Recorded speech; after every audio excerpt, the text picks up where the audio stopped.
Hayley got the chopsticks and the bowl and was like eating, and she ate a significant amount of maggots.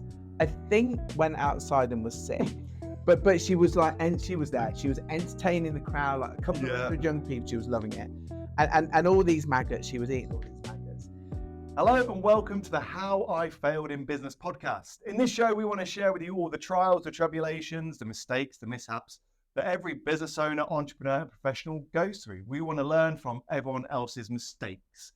I'm your host, Rob Spence, the Managing Director of Paragon Sales Solutions. And today's guest is a VIP, a person I've known Matt here for probably 80 years. Can I please introduce to you Matt Brown of the Grace Foundation. Matt, thanks for joining us. Thank you. I think it's probably nearer 100. 100 years. 100 years. Yeah. So I always try and wipe those first 20 years out of my memory, to be honest. But no, thank you for joining us today. You clearly know where we are. You're a local lad to here normally, aren't you? Absolutely. Yeah. Recently moved out of the Thorpe. Yeah. But yeah, I still feel like this is still home. Still quite close by. But you're a guest I've been wanting to speak to on the show for a while. But just for everyone's involvement and to introduce yourself, tell us about you, tell us about your role, and tell us about the Grace Foundation. Great. So my name is Matt.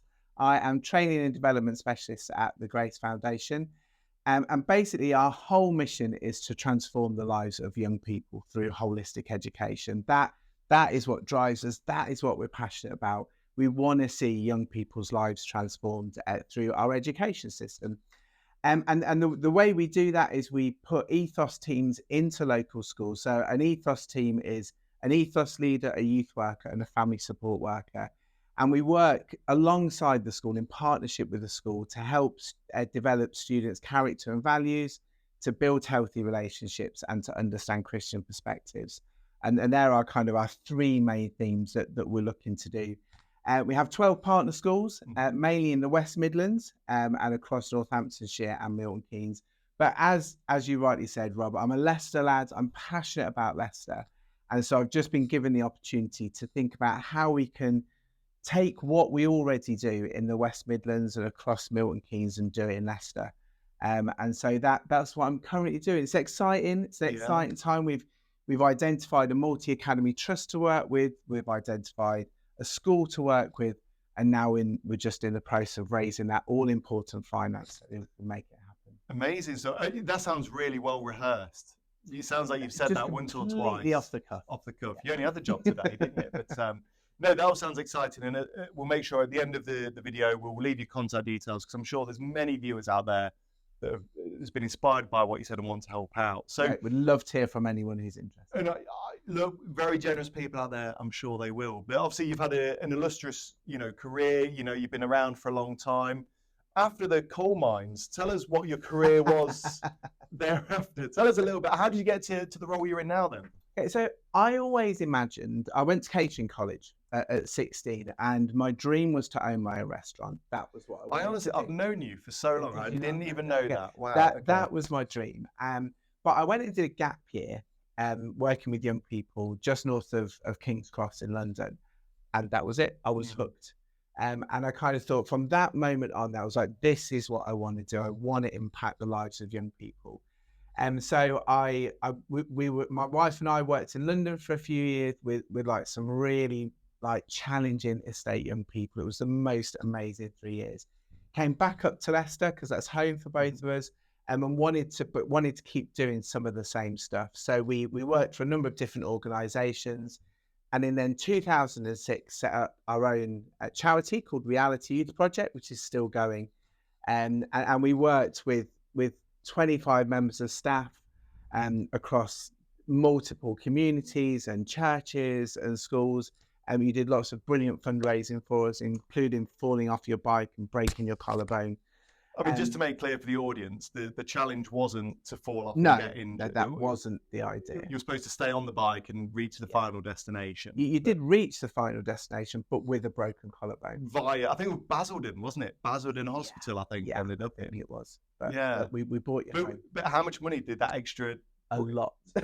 As soon as I came off, donations went up. Yeah, they doubled pretty much. Yeah. So we worked kind of across the communities of Leicestershire, and And although that work's come to an end, that face-to-face stuff, I still do quite a lot of consultancy and training for reality. But like I say, most of my job is based with Grace Foundation, working in these partner schools.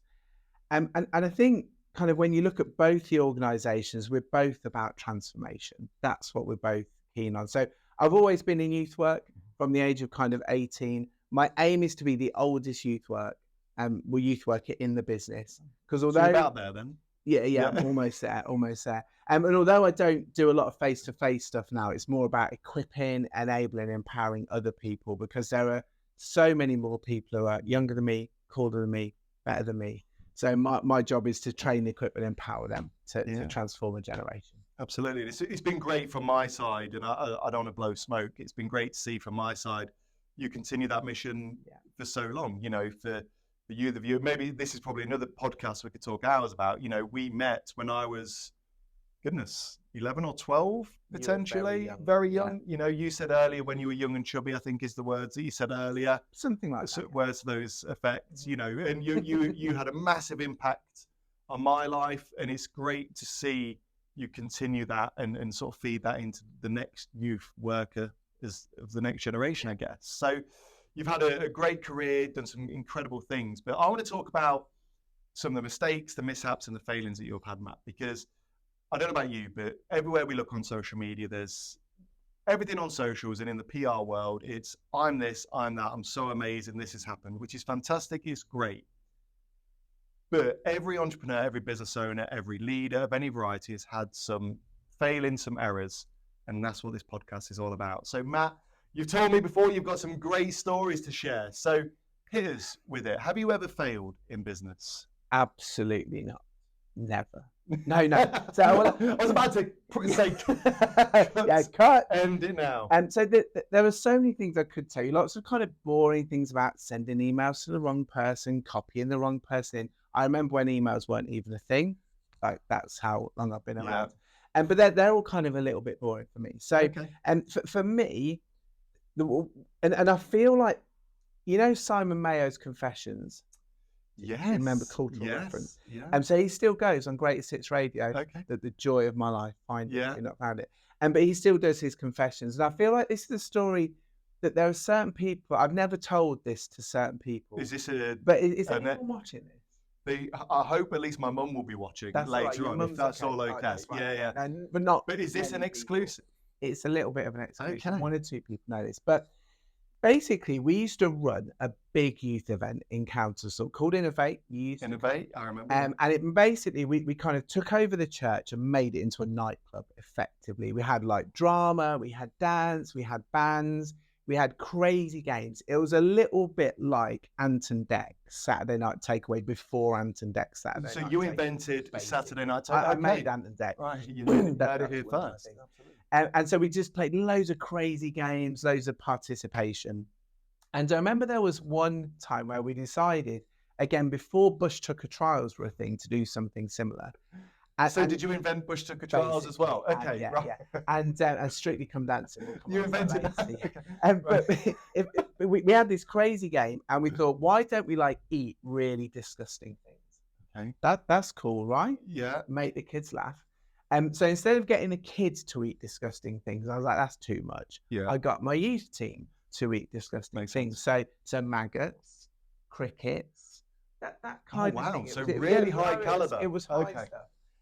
And so we played this game. I remember having a bowl of maggots, and one of my youth workers, who will remain nameless, but Hayley got the chopsticks and the bowl and was eating, and she ate a significant amount of maggots. I think went outside and was sick, but she was and she was there. She was entertaining the crowd, a couple of hundred young people. She was loving it, and all these maggots, she was eating all these maggots. The night ended. We put the church back together, ready for the church service in the morning, very responsibly. Yeah. And we went away. That was it. Great night was had by all. Great hilarity. Lovely eating maggots, crickets. Yeah. About maybe 3 or 4 weeks later, the church unfortunately suffered an infestation of blue bottles. And there was several conversations about where on earth have all these flies come from? I think we're going to have to get something. They're just everywhere. And every time we come in, there's more flies. And me being a very responsible kind of leader of the youth team and of the charity, just ran away. Yeah. I never said anything to anyone because I was like, I know exactly where those blue bottles have come from. Because the maggots, as well as going in Henny's mouth, had fallen in between the little cracks in the floor and had created the blue bottle infestation. Like, it was honestly, it was horrific. As it's happened more than once, that kind of What thing. do you mean it's happened? We're supposed to learn from these mistakes. Yeah, there's other things happen. That was my biggest triumph / failure. So, I mean, I was not expecting that kind of story. So two kind of takeaways from that, really, that I want to talk about. So no one knows about this. There are a few people, family and some close friends know about it. I'm not sure some of the people who are responsible for the fabric of the church building know that. Okay. Well, they do now. And secondly, you ran away. I just dipped. I was like, really? I mean, that's terrible. That's terrible. One would argue, okay, how can they prove that those blue bottles came from your maggots? No, it's very difficult to prove that. I mean, I'm no insectarian. Is that a term? I don't know. Let's go with it. I don't know what a maggot turns into. I know they turn into flies. Yeah, they do turn into flies, and that was a stupid thing to say. But I did, look, you can't prove. I think you've until this confession now, you got off scot-free. But because it's only your mum watching it, we should be fine. Just don't tell anyone, Cindy. We should be okay. I did think about like what lessons it taught. What lessons did it teach? Wait, so I had to think about this long and hard. Of course you did. Of course you did. What on earth can I pull out for this particular podcast? And I thought sometimes it's about dealing with the maggots before they become flies. Now, I'm not talking about people because that would be harsh. But sometimes there are things that happen, situations that you come across that are like a little bit, but you just leave them. Because you think, do you know what? If I just leave that alone, nothing bad will happen. But the trouble is, I've learned that over many years of being in a charitable world rather than the business world, lots of similarities. Actually, if you leave some of those little things, they turn into something that is much more difficult to deal with long term. So that is, to be fair, a great business lesson. So what was the saying you said? So I'm just going to use it for a new chapter in my new book. So what was it called? Sorry. So deal with the maggots so you don't have to deal with the blue bottles. I think it was slightly different the first time around. I think so. I like that though. I like that. And watch it back. We'll edit it all in. That's a great lesson. So although you said that it happened several times, so you're not the exact same thing, but something similar. Wow, great lesson. Have you got any other stories to share? Have you? I guess that there was then the story of the photocopier toner. Okay. So I was in the office that I shared with someone else at the time. Yeah. And that this person wasn't in. And next to my office was a charity shop. Oh, I know exactly the office you're talking about. Yeah. Okay. So the toner ran out on the photocopier. Mm-hmm. The other lady who worked in the office who would normally deal with those things wasn't in, but I needed this photocopy obviously urgently. And so I thought, it's fine. I can change the toner. So I found the new toner cartridge. It was back in the old days when toners were in like tube. And I opened the photocopier and thought, oh, that's the toner. Pulled it out, but pulled it out a little bit too ferociously. And the whole thing dropped to the floor and up sprung this plume of black dust. And I was like, oh no. So were you covered? No, I was okay. Oh, okay. I was okay. But I sort of tidied up best I could. Oh, so you didn't run away from this situation like the blue bottles? Not yet. Oh. And so the whole thing, it was all cleared up. It was all fine. Put the new toner in, seemed to work. Yeah. Following day, I went in and some of the volunteers in the charity shop said, oh, goodness me, everything seems to be covered in a layer of black dust. I wonder where this could have come from. And they were going, I think, and they were going, it must be the roadworks outside. And I was going, yeah. It's outside. So I was like, I don't know what to, and very few people know this. I could be signing my own. This arrest is warrant or you something. are in trouble. Yeah. And I think my lesson for that Yeah. What's the is business lesson here? always leave like specialist jobs like that, because that's a specialist job to people who know what To they the do. experts. Don't try and do it yourself.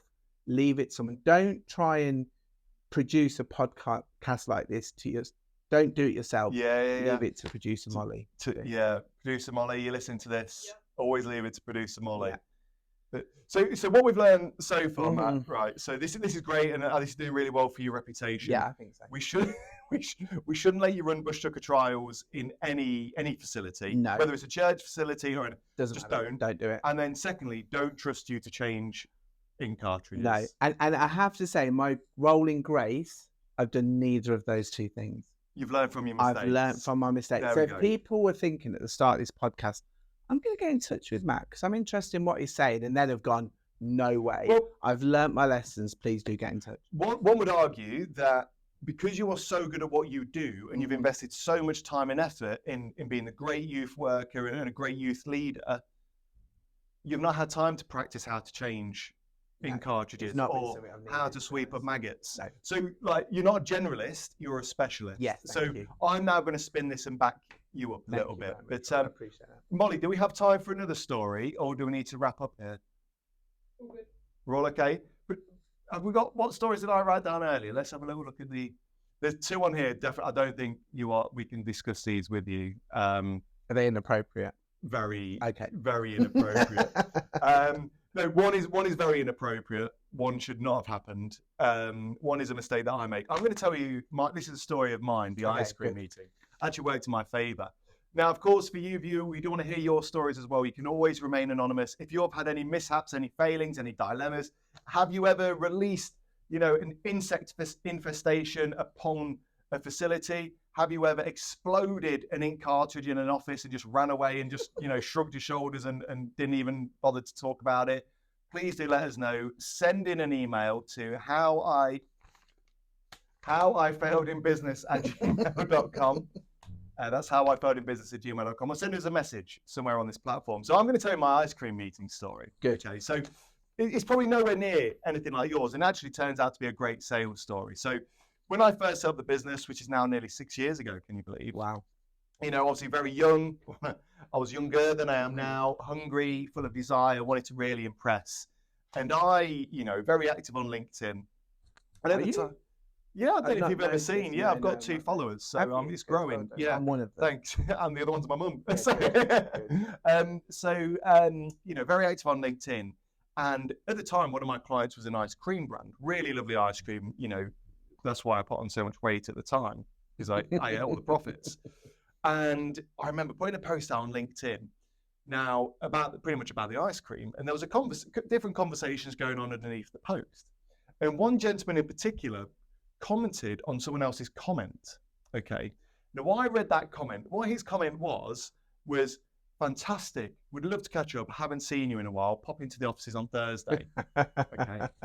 So I have read that as a message to me. Of course. So I've turned up, young, I was going to say aggressive, hungry, full of desire, whippersnapper of a salesman. I get to go into these great big offices in Leicester City Centre, in some great renowned offices. I'll pop in. So turn up with my little ice cream samples. I was like, Mark, his name is Mark. Great to see you, Rob. You told me to come in on Thursday.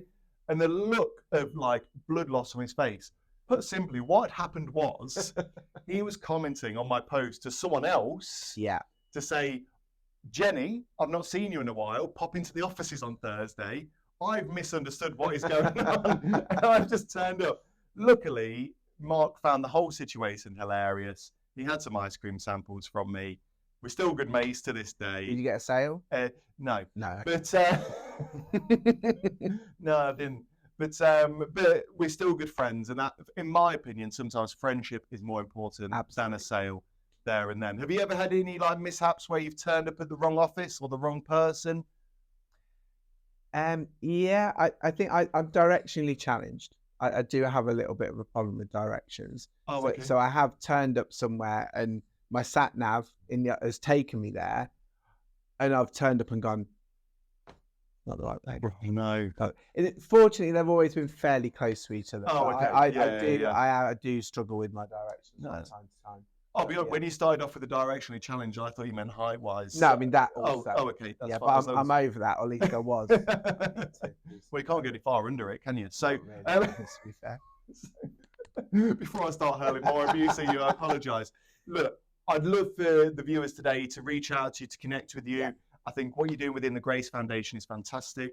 The Grace Foundation have become our networking events charity of the year, which I'm thrilled to say. And how we normally roll, because we don't like change, is probably going to extend into more than a year anyway. So I'd love for the viewer to continue their conversation with you. How's best for them to contact you? So do have a look at our website, Grace Foundation.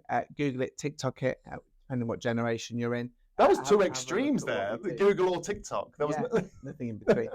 But best thing to do, if you want to connect with me, Matt Brown at grace-foundation.org.uk. So Matt Brown, 2 T's at grace-foundation.org.uk. It'll probably appear on your screen, sort of here. So that's probably the best way. So do get in touch. You know, I can tell you more about the vision, more about what we want to do in Leicester, and we can take it from there. Perfect. Matt, thanks so much for the day. We could probably spend hours talking about old stories, talking about the big cycle challenges we used to do for reality back in the day, but they're probably for another day. But thank you so much for joining us. Thank you. It was a pleasure. And thank you to you, the viewer, for watching. Please do stay tuned. What I want you to do right now, stop what you're doing, look at the screen, hit the subscribe button. We'd love you to stay connected. The more subscribers we get, the more budget we can get, which means the better kit we can get, and the more your whole viewing experience will get better. So hit that subscribe, stay tuned for more great guests coming on. It's going to be hard to top you, Matt, I'll be honest, but we'll get some more top guests on. And until next time, all the best. Thank you for listening. No, that was the How I Failed in Business podcast. What was it? Podcast. It was the How I Failed in Business podcast. It was, with the perfect failure of how to do an outro. Thank you so much for listening. Make sure you hit the subscribe button. Make sure you share it with your friends and your colleagues. Absolutely. Share it with your boss. Share it with your boss. Let him know that it's okay that he spilled coffee on his t-shirt this morning. Yes. It helped him somehow in business. Exactly. There's always a lesson somewhere. Yeah. Leave us a review, Apple Podcast, Spotify Podcast, wherever you get your podcasts. Nice. Yeah, leave a comment as well. Yeah. Remember, we do have an audio version of this podcast as well, available on YouTube, so make sure you check that out, see our beautiful faces.